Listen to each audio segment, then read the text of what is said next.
Sveiki gyvi, gerbiami žiūrovai, gerbiami kolegos, gerbiami draugai. Vėl su jumis aš, Kristoferis Voška, ir dar viena laidelė iš mūsų rubrikos Iš visuomenės gyvenimo. Rubrikos, kurioje aptarinėjom atskirus įvykius, atvejus iš mūsų, tos lietuviškos visuomenės realijų, bandydami per juos pažvelgti giliau ir plačiau į mūsų santvarką, į mūsų kultūrą ir į mūsų gyvenimo būdą. Ir šioje laidelėje, kaip galėsit jau numanyti iš antraštės, trumpai apie kultūrą, tiksliau apie vieną kultūrinį renginį. Taigi, praeitą penktadienį, lapkričio 29 dieną, aš vieno garbaus amžiaus žmogaus prašymu nuėjau į Adomo Mickevičiaus bibliotekoje Vilniuje, vykusi Salomėjos Nėries 120-ojo gimtadienio tokį poetinį vakarą. Tas renginys buvo skirtas kartu ir Salomėjai Nėriai ir Justinui Marcinkevičiui. Tai dviem tokiem ikoniniam mūsų lietuviškam tam nacionaliniam identitetui esminiam autoriam, poetam. Ir tą į vakarą inicijavo ne kas kitas, kaip europarlamentaras, socialdemokratas Vytenis Povilas Andriukaitis. Šiaip savaime žiūrint, savaime paėmus, nieko ten labai nuostabaus, tai yra stebinančio, iškrentančio iš bendro konteksto, kaip ir nepamačiau, kaip ir neišgirdau. Tai yra toks gan paprastas, jaukus kultūrinis renginys, šiek tiek poezijos skaitimų, šiek tiek prakalbų, atrodytų nuoširdžių, net emocingų ir tuo pačiu tokių akademinio, sakykime, pobūdžio pranešimų. Aišku, pagal dabar vyraujančią, kaip pasakyti, pagal dabar opozicijai esančią istorijos versiją. Tai yra istorijos versija, kai Tarybų sąjunga ir tarybinė Lietuva yra skaitoma kaip blogas dalykas, kaip okupacija ir panašiai. Bet kol mūsų šitie nacionalistai kraštutiniai ir konservatoriai, liberalai ir taip toliau viską ten deda į šuns dienas ir grinai tik juodina, tai socialdemokratai bando tai, kaip pasakyti, apginti, pateisinti, aišku, atvirai neginant nei tos santvarkos, nei juo labiau tos komunistinės ideologijos. Bet vis dėlto, kai kalbėjo renginio gale Vytenis Andriukaitis, vienas jo kalbos pasažas labai pritraukė mano dėmesį, būtent savo iškritimu iš bendro konteksto. Ir šią ištrauką aš norėčiau čia su jumis pasidalinti. Mes nieko negalime užmiršti.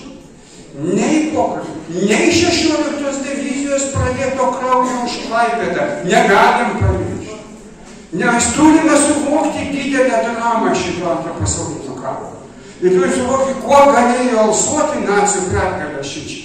Ir būtų katastrofiška. Planas Ost būtų įgyvendintas per 6 mėnesius. Tai viskas yra, istorika šitą žino. Bet dabar mes galime tik paliūdyti. Visi planai, kurie galėjo vykti Hitleriui laimėjus tą mūšį, tai čia būtų, kaip sakyti, Ranknachostin būtų pavirtęs tragišką produktą. Ir tame pasipriešinime yra logika, yra sąjungininkų tuo metu logika. Taip, kad mano šiandieninis kaip ir toks atsidusimas. Kaip yra, kad mes turėtume sutarti, kad istorija yra viskas, kultūra yra viskas. Nieko nereikia, diauksim dar ką nors. Bet matyti šitą gyvų gražą visą laiką ir iš jo išnešti tai, kas tavo nieko.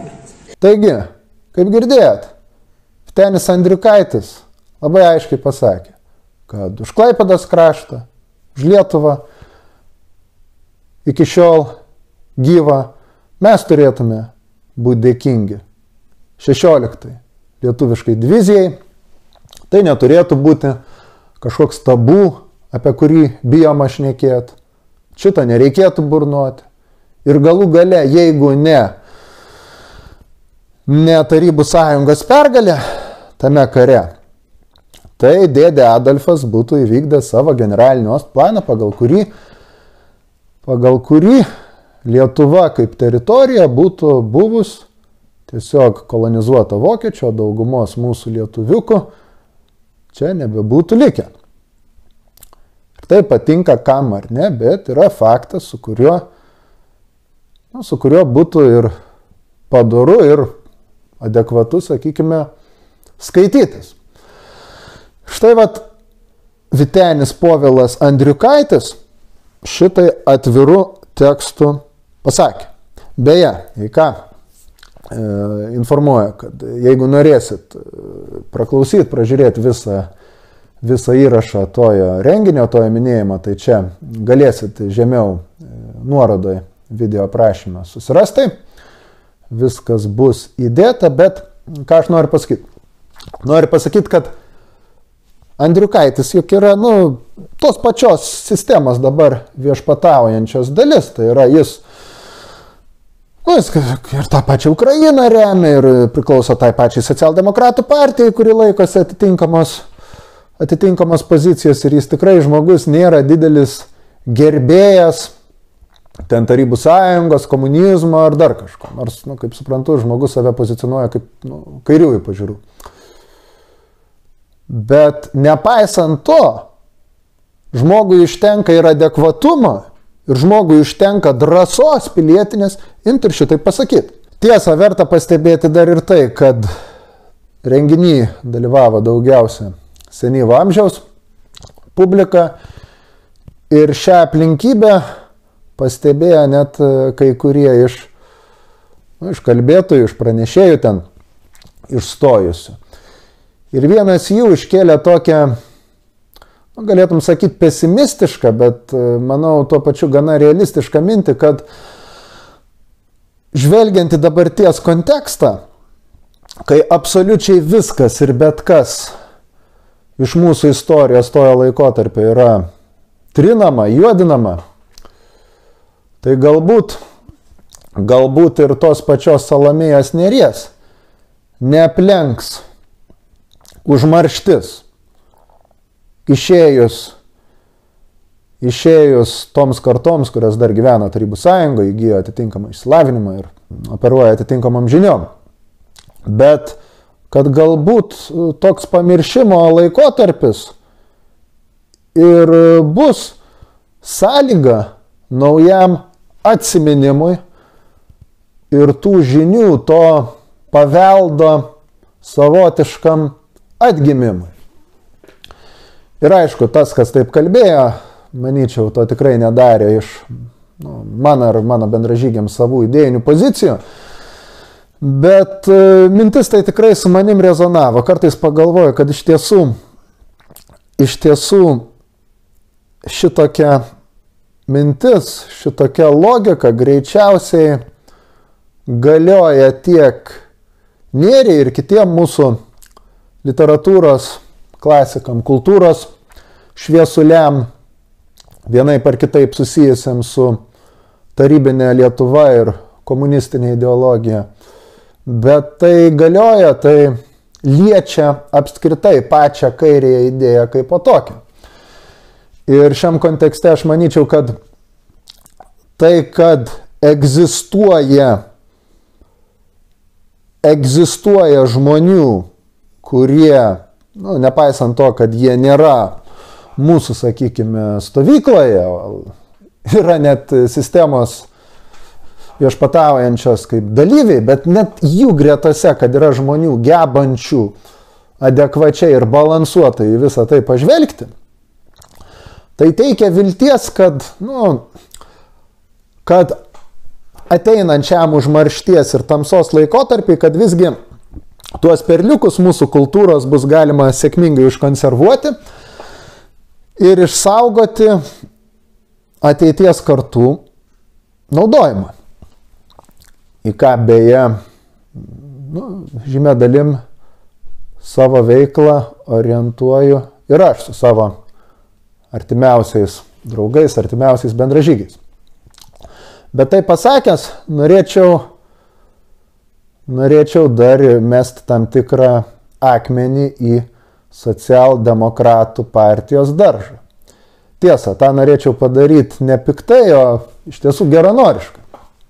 Pagalvoju, tvarkoju. Jie ten Europarlamente, jie ten laikosi tokių pažiūrų, kokie jie laikosi.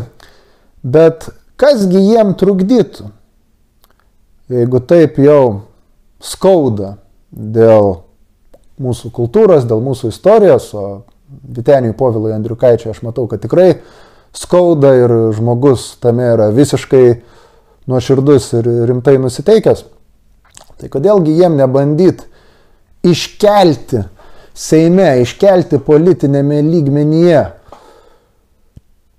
kad reikia atšaukti dekomunizacijos įstatymą, pagal kurį dabar greunami likę paminklai, ruošiamasi pašalinti tą patį Salomėjos Nėries paminklą. Beje, šita tema buvo liečiama, buvo lukštenama per šį poetinį vakarą. O einant ir žiūrint toliau, tai kodėlgi socdemai negalėtų iškelti klausimo dėl pas mus cenzuruojamos, ribojamos istorinės diskusijos. Tai yra dėl 170 brūkšnys 2 baudžiamo kodekso straipsnio, ten, kuris deda lygybės ženklą tarp nacizmo, komunizmo, ten Hitlerio Vokietijos ir Tarybų Sąjungos, pagal kurį yra labai stipriai apkarpomi sparnai tiem iš mūsų, kurie norėtume imti ir skrist į viešą erdvę su kitokiu istorijos supratimu negu tas, kuris šiandieną vyrauja. Ir tai sakydamas, jokių būdų aš nei reikalauju, nei net tikiuosi, kad socialdemokratai ar tas pats Vytenis Andriukaitis turėtų perimti čia mūsų, socialistų, marksistų, ten komunistų, vadink mus kaip nori, mūsų požiūrį. Jokių būdų, tegul jie būna tai socdemais, viskas yra tvarkojama. Bet žodžio laisvės ir adekvatumo, sveiko proto labui tokia iniciatyva būtų, tai būtų gerai. Žinoma, nei aš susijęs su ta socdemų partija, nei jo labiau aš esu jos narys. Čia tikrai ne mano prerogatyva yra tai spręsti, tai svarstyti. Tiesiog dalinuosi savo mintimi. Jeigu čia žiūrės, kokie socdemų partijos nariai ar kas jiem artimi, tai raginu apie tai pagalvoti. Tikiuosi, tuo neįžeidžiau, o šiaip iš tiesų noriu padėkoti Vyteniui Povilui Andriukaičiui už jo triūsą organizuojant šį renginį ir už pilietinę drąsą, kad ir tokiam kukliam formate, bet visgi tiesių tekstų išsakant tai, ką turėtų žinoti kiekvienas save gerbiantis lietuvis ir Lietuvos pilietis ir ko dėja dėl iš esmės tokio jau pusiau fašistinio smegenų plovimo nebežino ir netgi nebenori žinoti absoliuti dauguma, ne tik tai mano bendraamžių, bet jo labiau dar jaunesnių kartų atstovų, kas grėsia iš tikrųjų mum kaip tautai, mum kaip nacijai savotiška,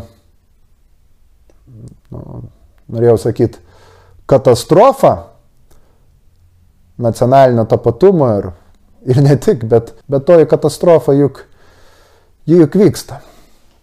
Tai ne visai tiksliai formulavau mintį. Taigi, tokia būtų mano šita žinia, tokia būtų ši laida. Tiesa, jeigu domina mano asmeninis požiūris į Salomėją Nėrį ir ideologinės šios problemos peripetijas, tai galit pasiskaityti apie tai išėjusi straipsniuką mūsų portale tiesos.org, nuorodą į jį rasit žemiau laidos aprašyme. Šiaip tai kaip visuomet. Dėkoju Jums, kad žiūrit, dėkoju Jums, kad palaikot tiek darbais, tiek finansiškai, tiek netgi ir morališkai, šiltais žodžiais ir irgi kaip visuomet raginu.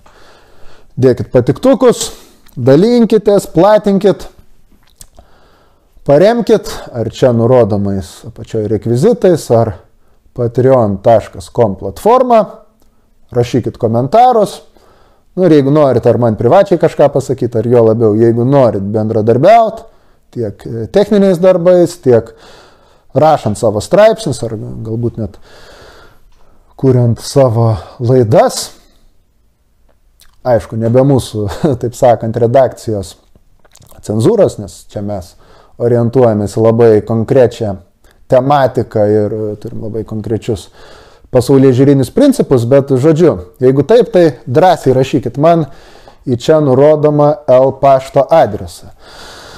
Taigi, ačiū Jums, kad klausėt, ačiū, kad buvot kartu ir iki kitų laidų. Būkit sveiki.